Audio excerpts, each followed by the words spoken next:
The second wide-angle story on the show, which is about Indian economy, and in recognition of the rising heft and the massive growth opportunity that the Indian economy now has, the World Bank has upgraded the growth outlook for the current financial year for India to 7% at a time when the Chinese economy seems to be struggling to meet its growth forecast. In addition to that, there's been an increase in India's weightage by Morgan Stanley in its emerging markets index, which sets the stage for India's rapid rise to a $7 trillion or possibly a $10 trillion economy in the next 5 to 8 years. Take a look at this report that breaks these trends down in greater detail.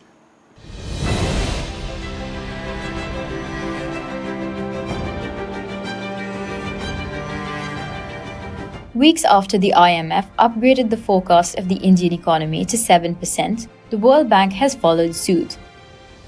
And in line with global growth expectations, Morgan Stanley's latest report gives India the largest weighting in the Emerging Markets Investable Index, effectively overtaking China.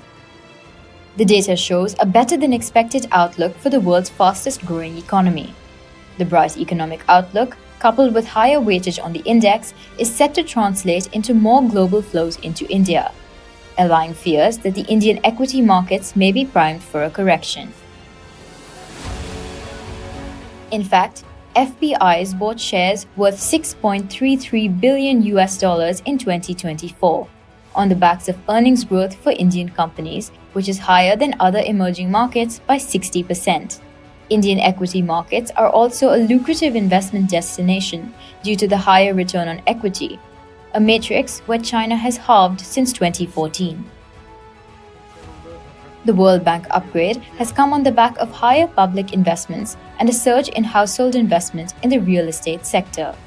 Meanwhile, the World Bank says India remained the fastest-growing major economy and grew at a rapid clip of 8.2% in the 2023-24 financial year.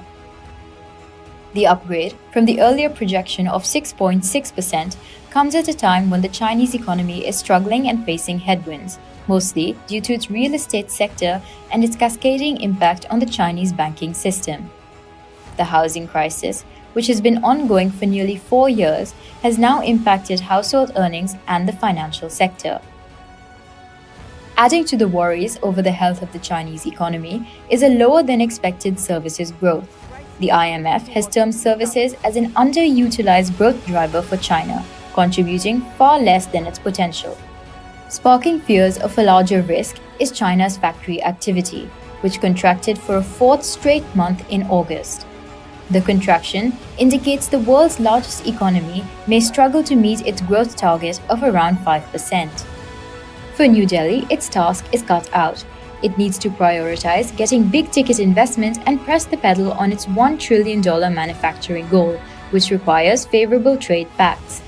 As the global trade landscape gets more protectionist, India's trade policy holds the key to its growth trajectory.